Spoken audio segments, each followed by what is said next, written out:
Hello everyone, now let us see the live demonstration of the ball smasher machine.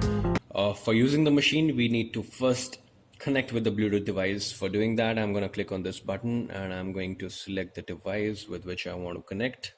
Now I'm connected with the machine. The first step which I need to do is to turn on the device using this particular button. Now my device is turned on, which means that I can actually rotate the motors at a particular speed depending upon the value which I'm gonna feed, right? So over here we need to enter any integer value ranging from 0 to 255.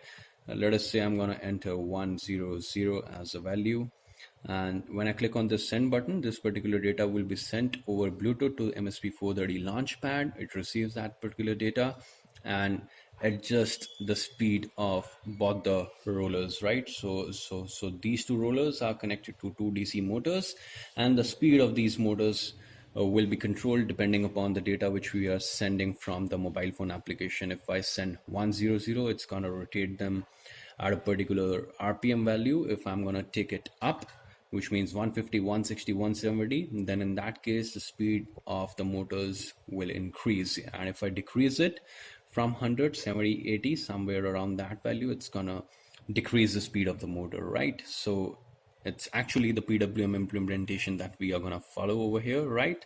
So when I send this 100 value, you can see that the motor is rotating, right? You can see this. Both the motors are rotating, right? So these are the two motors.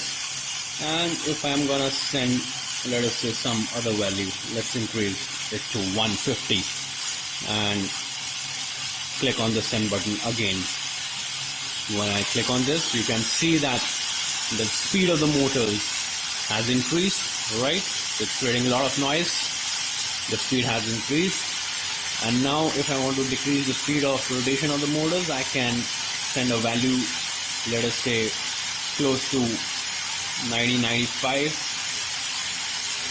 and you send this value and you can see that the speed is diminishing, right? It has gone to a lower RPM value, right? And if you want to stop, you just need to click on this stop button. When you click on this stop button, the motors are gonna stop, right?